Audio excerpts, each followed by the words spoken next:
Hello, it's Excalibur, back yet again with some more commentary. This time actually I wanted to spend some time talking about something actually other than my gameplay. Obviously here I'm running around with my ACR with the trusted green camo, and of course I just got taken out by a sniper. Not exactly my most fine point, but whatever.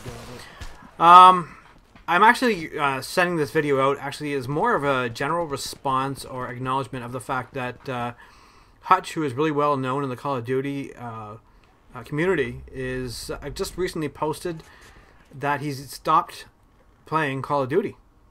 This is obviously a bit of an adjustment because, you know, obviously he's known very well in this community for playing Call of Duty, and primarily that's what he announces when is posting gameplay. So to see that actually change up is pretty dynamic. I'm kind of surprised, you know. But the other thing that kind of caught my attention about his recent announcement was how much he's really liking Homefront, and I know that Seananners has actually replied and done much of the same, discussed much of the same in that way. He actually did, by he I mean Seananners, actually did a post regarding his opinion of Homefront, but also some concerns towards Crysis 2. And I know that Hutch mentioned he's liking it. You know, he's doing some really decent commentary, but you know, he's not seemingly, I don't know, either one of them really seem overly enthused with the Crysis 2 multiplayer. I heard some good things about the campaign. I was in EB Games recently talking to somebody there I know, and I heard some good things about it. But, you know, when it comes back to the actual multiplayer of Crysis 2, there are two major things that the gameplay is actually dependent upon. First, obviously, is your armor. Is your armor mode as well too, which is somewhat similar to Juggernaut Pro. And Seananners actually outlines this as well too in his commentary. Recently posted in Homefront. I would say, I don't know, about a week ago, not even that, maybe about 3 or 4 days ago. And the other perk obviously is really dependent upon is obviously your stealth, and your stealth mode as well too is very much like Ghost Pro. And having played a bit of Black Ops in that too, I can sort of see where that's really relevant. And I don't necessarily disagree. What I actually kind of acknowledge in that game as well too, when I played the demo and walkthrough of it a little bit, it was only my second game. Obviously it took a little bit of flame in there for not using melee attacks or changing up guns, but you know what, I don't care. It was just my first impression. This is what I ended up with when I started the game and how I played it. And having looked at a few other people who are in the COD community and in the general community on here on YouTube, who are posting actually gameplay of the multiplayer, what I can see of the actual overall etiquette of that game, being obviously Crysis 2, is the fact that it's not really a whole lot different than Black Ops. And I said that in my review, and looking at other people's gameplay, I can see it again, because of the fact that even the game types are very much similar to what you see already in Call of Duty. There's not a whole lot that's really different that way. You have your domination type games, which you do here on Homefront as well too, but you know, they're different. They're different because of the fact that you know, as your team advances and as you work together as a team, you can actually push the opposing team back, and those cap points change up. And it's something I like very much about this game, and you know, it's added a different dynamic. It means that games can be less boring. And of course, in Crysis 2, you also have like the capture the flag type deal there. We have to carry those little packages around and stuff like that. I mean, it's fine and dandy, but you know, in all honesty, I didn't really see it to be worth $60. I didn't really see I'd get my money's worth for it. If I've already actually been playing Black Ops for, I don't know, what, 6 months now, something like that. You know, I prestiged a couple times, and I kind of got to the point where everybody that I've been playing with up to that point had pretty much stopped playing Black Ops to take up APB Reloaded, because closed beta was out, and I had to find something else, which I did. I started playing actually Prince of Persia. I haven't played that game for a while, so you know, I had it listed on my Steam account. And I thought, I'll take the time to download it, check it out. I've always actually been a fan of the Prince of Persia games. And I was in the mood for something completely and totally different, so it's kind of a classic that I like, and it's something I kind of dig. But, you know, I'm still liking Homefront. I still appreciate what this game has to offer. I believe it has a lot more to offer than almost if any of the Call of Duty games now, after having played it, because it's such a combination of both that Battlefield capability and also of Call of Duty in itself. So, you know, I guess I really shouldn't be bashing Call of Duty because I've been playing it for so long, but, you know, going back to some of the key points with it, though, in these games, I find that being the fact that the maps are somewhat limited, it would be actually really nice from THQ to give us a DLC, unlike what Treyarch kind of did with the DLC for Black Ops. Obviously, you're paying $15 for something that it just adds 5 more maps. There's nothing else to it. And they really should have done that at the same time they released it for console, but unfortunately they didn't. And by the time the DLC comes out, if you have even any remaining interest whatsoever in Black Ops, it's sort of like misconstrued to the point where you just really don't want to play it anymore. And I hit that point. I'm not any different from anybody else. And luckily for me, it just came to the point where I waited about a week playing other things, and finally Homefront came out.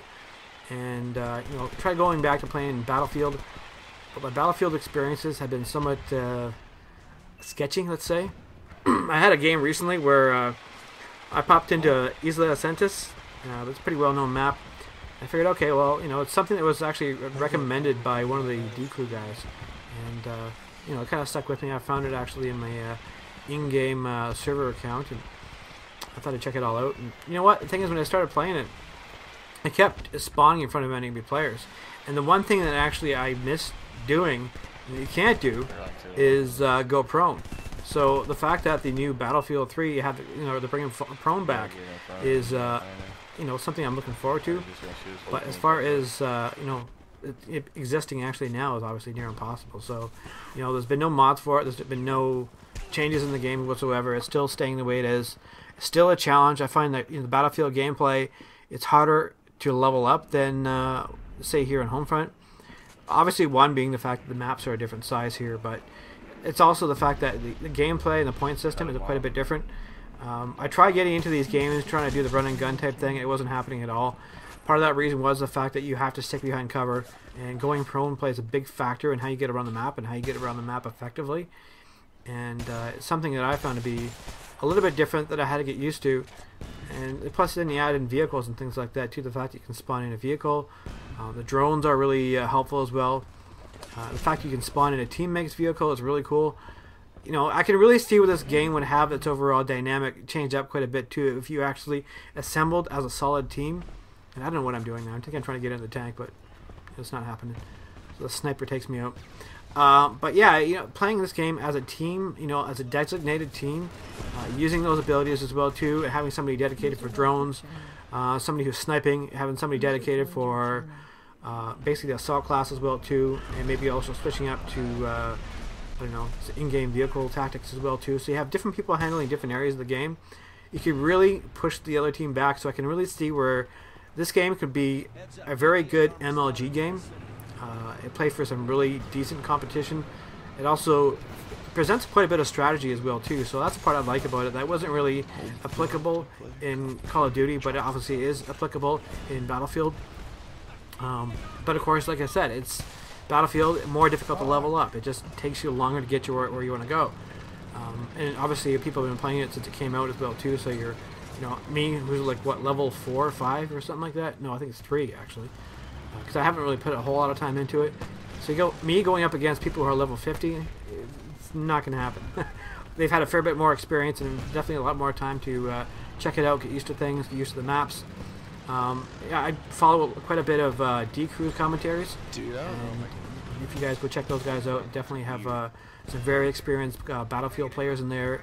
Very good gameplay and some pretty interesting tactics as well too. So it's decent to pick up. The only thing is I haven't found a lot of people really picking it up and playing it a whole lot. They're just like it's very niche, very small crowd.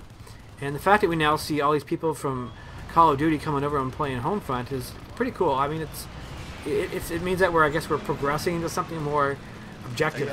Rather than just sticking to one sort of game type or one sort of game, we're switching it up to something a little bit more dynamic. Because really, here on this one, I can't really say that Homefront has some very broad dynamic maps. There's not a lot of them, so you have to get used to what you have there. But how you get around the map really makes a difference, and it changes every game. Everything changes up all the time, and it doesn't really depend upon like necessarily your perks or how would you put it? How many kills you get, so your KD, things like that. I mean, that is applicable, but you get more points actually making caps and playing as a team. So you know, I'm kind of seeing that quite a bit because I had to change up, like I said, my game style to associate with that. So it took a bit of time and took a bit of effort, and you know, it's been fun. You know, at first it was a learning curve because, you know, it was bad. You know, you spawn, you die, spawn, you die. It's like, what the hell's going on? Then of course you take your time, get around the map a little bit more carefully. It's like, okay, well, you know, you just adapt to it. So it's just the way it goes, and it's something that I'm looking forward to. And if TLC, if THQ puts out a DLC, I would be really grateful. I'm sure a lot of other people in the community would be really grateful for that. So, you know, I look forward to it. I look forward to seeing more weapons added to this game because there's not a whole lot of weapons. But I also look forward to you know, further maps, even more game types. I'd be kind of curious to see what they'd actually do for like a Homefront 2.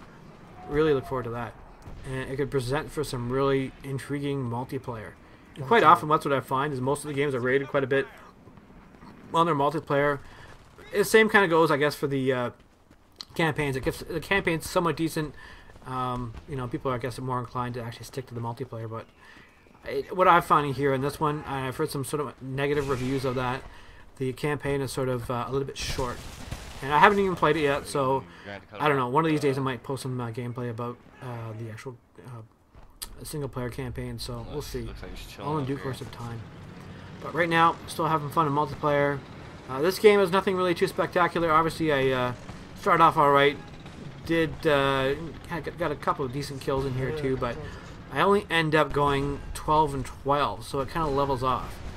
But you know what? The good thing is it wasn't negative, so, and it actually happens quite a bit too. I find a Homefront where I can get a pretty decent KD and still enjoy the game. But that is pretty much the end of my commentary, and if you guys like my video, great. Feel free to post your comments, and I look forward to your feedback. Cheers.